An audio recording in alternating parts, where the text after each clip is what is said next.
연방준비제도가 정기적으로 발간하는 지역별 경제상황 보고서에서 커지고 있는 불황 우려 속에 향후 경제 전망이 대체로 부정적이라는 평가가 나왔습니다.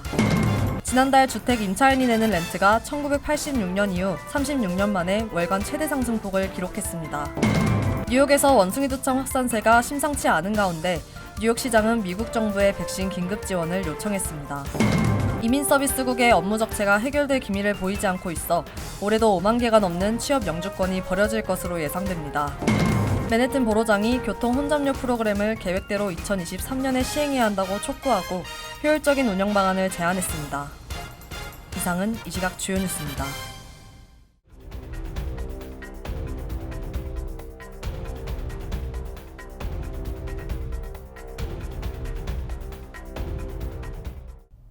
시청자 여러분 안녕하십니까? KBN 뉴스입니다.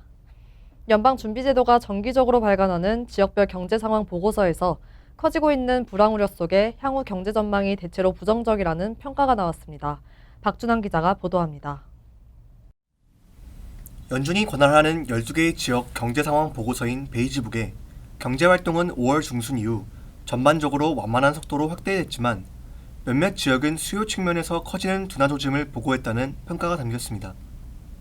일부 지역의 경우 커지는 불황 우려도 나왔고 대부분의 지역에서 식량 및 에너지 가격 상승으로 가계 임의소득이 줄면서 소비자 지출도 둔화한 것으로 나타났습니다.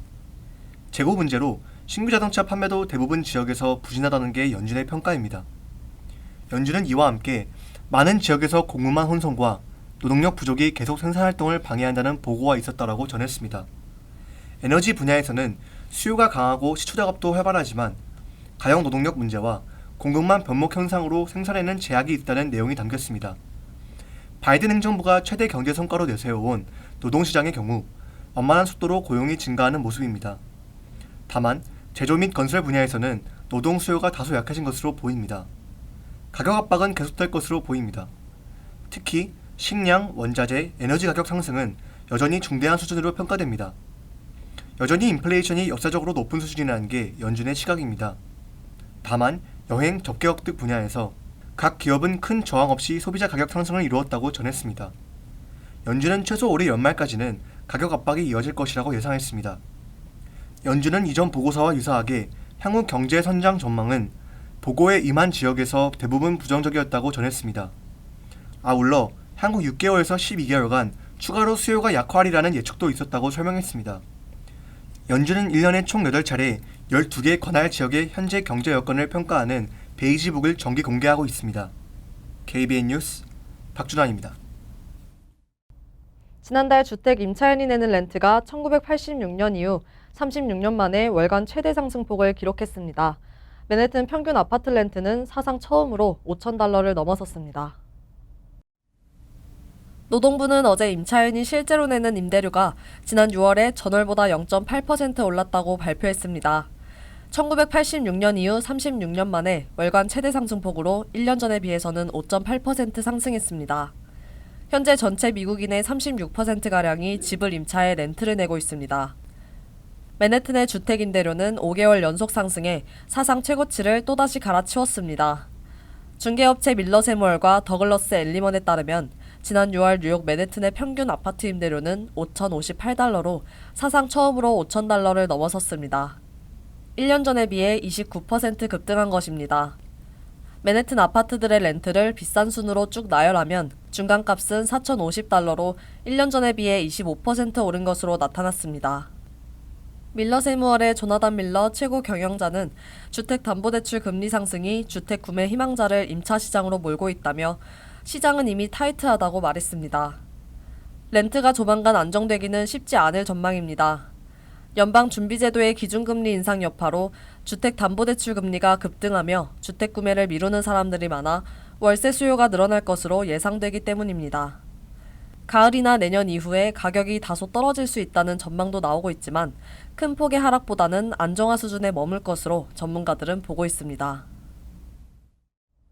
미국 소비자 물가지수가 40년 만에 가장 큰 상승폭을 보인 가운데 상승 원인으로 꼽힌 휘발유 가격은 최근 한 달간 하락세를 보이고 있습니다.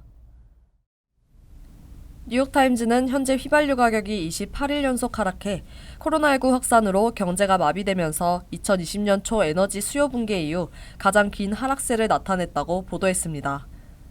전미 자동차협회는 어제 기준 전국 평균 휘발유 가격이 갤런당 4달러 63센트로 12일보다 2센트 이상 하락했다고 발표했습니다. 갤런당 5달러를 웃돌던 지난주에 비해 15센트, 4주 전과 비교하면 38센트 하락했습니다. 텍사스, 오하이오, 일리노이, 캘리포니아 등에서는 지난주보다 16센트 이상 가격이 하락했습니다. 에너지 유통업체 가스버디의 석유 분석 책임자는 완전히 숲을 벗어난 상황은 아니라며 공급에 차질이 빚어질 경우 물가 상승으로 이어질 위험이 남아있다고 말했습니다. 컨설팅 회사 ESAL 에너지의 보고서에 따르면 전 세계 하루 평균 석유 수요가 1억 배럴 수준인데 현재 400만 배럴 정도 남는 상황입니다. 미국을 포함해 가이아나 브라질 등에서 석유 생산량도 늘어나고 있습니다. 전문가들은 이러한 가격 하락세는 일시적인 것으로 전망했습니다. 유가 정보 서비스의 톰클로자 에너지 분석 책임자는 공급이 늘고 수요가 줄면서 일시적으로 나타나는 현상이라며 그러나 5달러에 이르는 휘발유 가격은 다시 볼 수 없을 것이라고 말했습니다.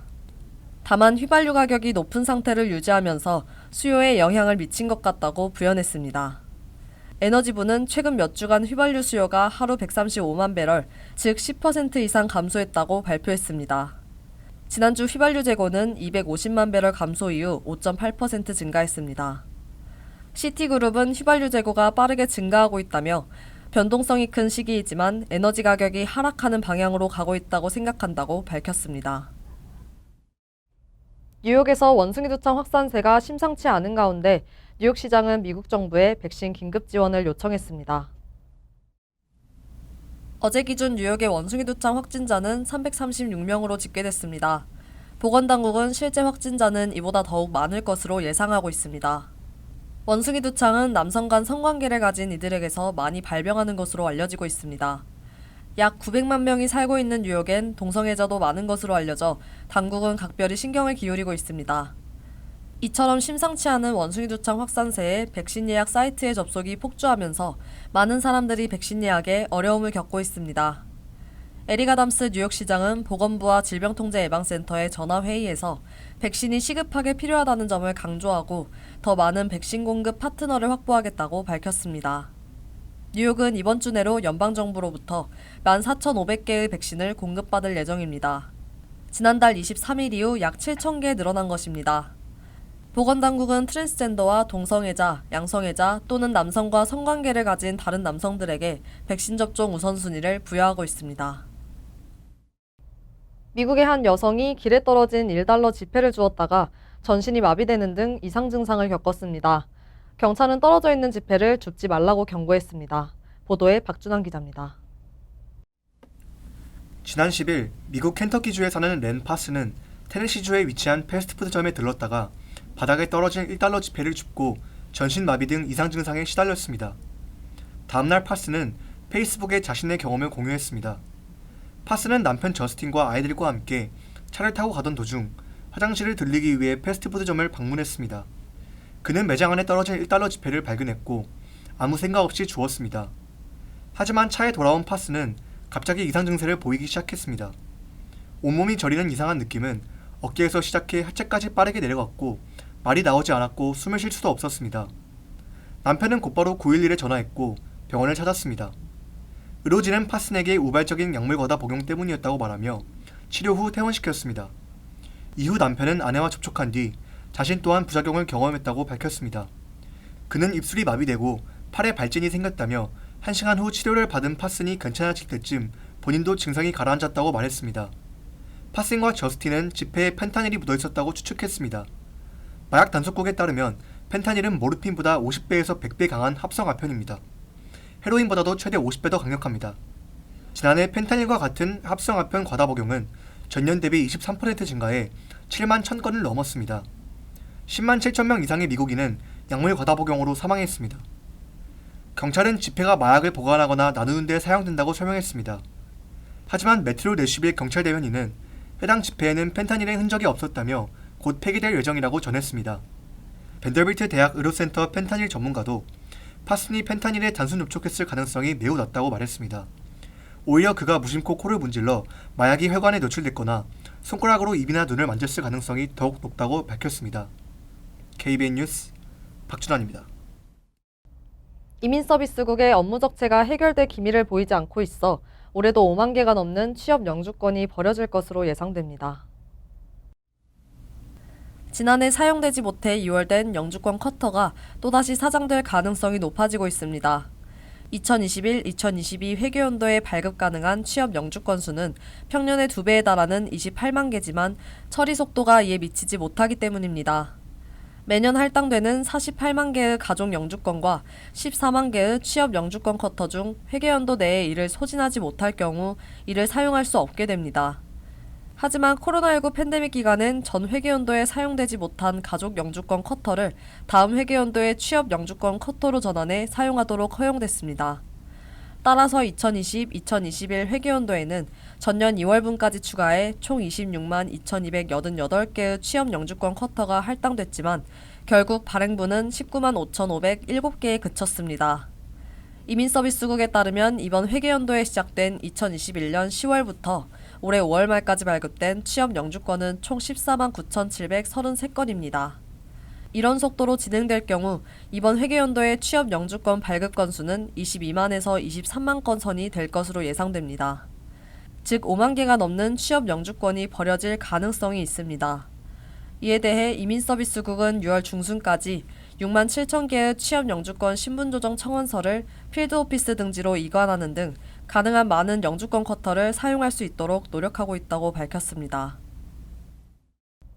맨해튼 보로장이 교통 혼잡료 프로그램을 계획대로 2023년에 시행해야 한다고 촉구하고 효율적인 운영 방안을 제안했습니다. 박준환 기자가 전해드립니다. 마크 레빈 맨해튼 보로장은 어제 교통 혼잡료가 부과되는 맨해튼 60 스트리트와 5th 애비뉴 교차점에서 기자회견을 열고 연방정부와 주시정부 모두 최대한 빨리 시행하는 것을 목표로 하고 있다며 더 연기되지 않으려면 기술적 문제도 고민을 시작해야 한다고 보고 세부 사항을 제안하게 되었다고 밝혔습니다. 이어 교통 혼잡료를 대중교통 속도와 접근성을 높이는 데 쓸 수 있다며 대중교통 업그레이드 필요성에 대해선 모든 뉴요커가 공감할 것이라고 강조했습니다. 그는 우선 차량 사이즈와 시간대에 따라 다른 요금을 적용하고 맨해튼 서쪽은 물론이고 동쪽에서 들어오는 차량에도 교통 혼잡료를 부과해야 한다고 제안했습니다. 교통 혼잡료를 피하기 위해 멀리 돌아가 맨해튼으로 들어오는 차량을 막기 위한 조치입니다. 맨해튼으로 들어오고 나가는 양방향 차량 모두 혼잡료를 부과하되 하루에 2번 요금을 부과하진 않겠다고 했습니다. 또 택시는 교통 혼잡료를 부과하지 않고 연소득 6만 달러 이하를 버는 경우 연말 텍스 크레딧 제공 대신 즉시 리베이트를 해줄 것을 제안했습니다. 이외에도 시교통국의 교통 혼잡료 프로그램 도입 이후 마스터 플랜 공개, 뉴욕시 이바이크 허용 비율을 20%에서 상향 조정, 모든 문으로 탑승 가능한 버스 투입 확대, 전자상 거래, 배달업체 파킹 규제 등도 제안했습니다. KBN 뉴스 박준환입니다. 차량 호출 플랫폼 우버가 운전기사로부터 폭행을 당했다고 주장하는 550명의 여성들에 의해 고소당한 것으로 알려졌습니다. 어제 샌프란시스코 고등법원에 접수된 고소장에 따르면 여성 승객들이 당했다고 주장하는 폭행에는 납치, 성적 학대, 성적 구타, 성폭행, 불법 감금, 스토킹, 괴롭힘 등 다양한 유형의 공격들이 포함되어 있습니다. 고소장은 성적 학대가 여러 주들에서 발생했다며 최소 150건에 대해 적극적인 조사가 이루어지고 있다고 밝혔습니다. 소송을 제기한 여성들은 우버가 이미 2014년 초부터 운전기사들이 여성 승객들을 성폭행하는 등 성적 공격을 한다는 사실을 알면서도 고객의 안전보다 성장을 우선시했다고 주장했습니다. 우버는 지난달 두 번째 안전보고서를 통해 2020년 141건의 성폭행 신고를 포함해 998건의 성적학대 사건이 있었다고 말했습니다. 보고서에서 우버는 2019년에서 2020년 사이 가장 심각한 5가지 성폭력 범주에서 모두 3,824건의 신고를 받았다고 밝혔습니다. 우버는 2017년에서 2018년 사이 5,981건의 성폭력 신고를 받았다는 첫 번째 안전보고서를 공개한 바 있습니다. 우버 운전자들이 저지른 성적폭력은 동의하지 않은 신체 부위에 입을 맞추는 것부터 성폭행에 이르기까지 다양합니다. 이번 소송은 우버의 유해한 문화에 대해 더 많은 증거를 제공할 것으로 보여 우버에 더 큰 피해를 줄 것으로 예상됩니다. 간추린 소식입니다. 노동부는 지난주 신규 실업수당 청구 건수가 24만 4천 건으로 집계됐다고 오늘 밝혔습니다. 직전주보다 9천 건 증가한 것으로 지난해 11월 이후 8개월 만에 가장 높은 수준으로 늘었습니다. 다만 최소 2주 이상 실업수당을 신청하는 계속 실업수당 청구 건수는 133만 건으로 직전보다 4만 1천 건 감소했습니다. 전문가들은 미국의 노동시장에서 아직도 인력난이 완화되지 않은 상황이라는 점을 보여준다는 설명입니다. 한국중앙재난안전대책본부는 코로나19 재유행 대비 방역과 의료 대응 방안으로 오는 25일부터 해외에서 입국 후 3일 이내에 받으면 됐던 PCR 검사를 입국 1일차에 받도록 했습니다. 검사를 받은 뒤에는 음성 확인이 될 때까지 자택대기가 권고되며 양성 판정을 받았다면 7일간 격리를 유지해야 합니다. 검사 결과는 검역정보 사전 입력 시스템에 등록할 수 있는 기능이 마련됩니다. 이를 통해 각 관할 보건소는 미검사자의 검사를 독려할 예정입니다. 토마스 디나폴리 뉴욕주 감사원장은 어제 뉴욕주의 재산세 인상률을 2년 연속 2%로 제한한다고 밝혔습니다. 2012년부터 실시된 뉴욕주 재산세 인상률 상한선 제도는 재산세 인상률을 2% 이하나 물가상승률 중 낮은 쪽으로 정하도록 하고 있으며 각 로컬 정부가 상한선보다 재산세를 더 올리려면 주민투표를 통해 60% 이상 찬성을 받도록 규정하고 있습니다. 다만 뉴욕시는 이러한 재산세 인상률 상한선의 적용을 받지 않습니다. 이번 2% 최고 상한선 채택은 2018년과 2019년, 2022년에 이어 네 번째입니다. 뉴욕시 의회가 맨하탄 센트럴파크의 명물인 마차를 전기마차로 교체하는 조례 마련에 착수했습니다. 로버트 홀든 시의원이 준비 중인 관련 조례안은 마차를 2024년 6월 1일까지 단계적으로 전기마차로 대체하는 내용을 골자로 합니다. 조례안에는 마부들에게는 새 전기마차 면허를 우선적으로 부여하고 임금도 노조임금으로 지급한다는 내용이 담겼습니다. 또 센트럴파크에서 전기마차의 속도는 시속 3마일로 제한 규정을 담았습니다. 환율과 증권 소식입니다.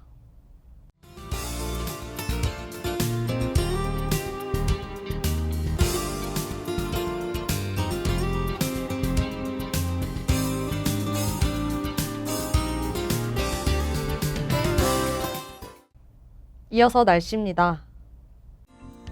금요일은 화창하겠습니다.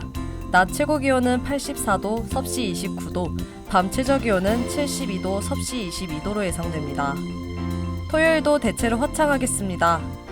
일요일은 화창한 가운데 천둥 번개를 동반한 소나기 내릴 가능성이 있습니다. 이상으로 KBN 뉴스를 마칩니다. KBN과 함께 즐거운 저녁 되시기 바랍니다.